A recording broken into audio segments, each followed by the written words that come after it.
I was convinced my husband's son hated my guts. He would always watch me from a distance, his gaze a dark, unnerving stare from the shadows. Then, I stumbled upon a trending post on a local forum. If my parents get divorced, how do I get my mom to take me? She's not my birth mom, but I like her. The kitten wasn't born from her either, but the kitten gets to stay with her. Why can't I? Can a person turn into a kitten? Sensing the poster was just a kid, some users decided to tease him. Why don't you try forging a paternity test? A few days later, 6-year-old Leo Hayes, holding a DNA test report, knocked on my bedroom door. Just before I saw that post, I was instructing the staff on organizing the seasonal wardrobe change. Not too far away, Leo was hiding behind a wall, half of his little head peeking out, his dark eyes fixed on me. I sighed. I honestly had no idea how to connect with my stepson. His father, Joe Hayes, and I were in a marriage of convenience. He was consumed by his work and worried the staff would mistreat his son. My family's business was on the brink of collapse, desperate for a lifeline. It was a perfect match. Before the wedding, Joe warned me that his son was unique, quiet. He asked me to be patient and just make sure the staff didn't bully him. So, on my first day as lady of the house, I had security cameras installed in all the common areas. I tried to talk to Leo, to draw him out, but he remained cold and distant. That all changed the day I fired the nanny who had raised him since he was a baby. He cried his eyes out. And from that day on, he was always there, in the distance, staring at me from the shadows. I was racking my brain for a way to bridge the gap between us when the algorithm blessed me with that post. At first, the title seemed like a call for help. Evil stepmom has moved in. How does a smart kid fight back and not get bullied? It was clearly from a child's perspective. I clicked on it out of curiosity. The poster's mix of childish innocence and adult-like phrasing was oddly charming. He described his family as wealthy, a single dad with a young son who had just remarried.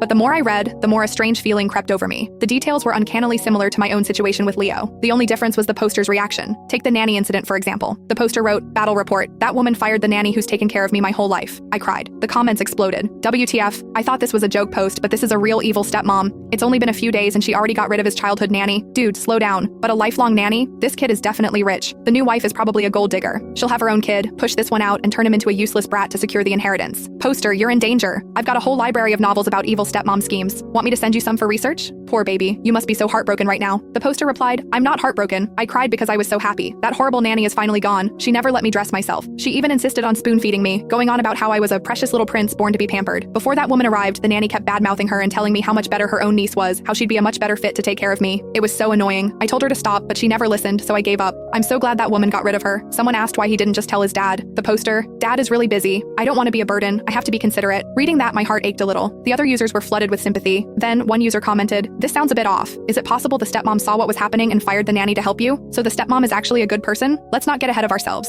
It could have been a villainous plot that backfired and accidentally did some good." The poster, "I don't know if she's a good person. She makes me dress and feed myself now. She doesn't even care that I'm a picky eater. My old nanny would always force me to eat my celery. Today, she just watched me pick it out and didn't say a word." A user replied, "You're too innocent, kid. This is probably a classic move to make you weak and dependent. I have an idea. A test to see if your stepmom is truly good. You seem smart and articulate for your age, so here's the plan.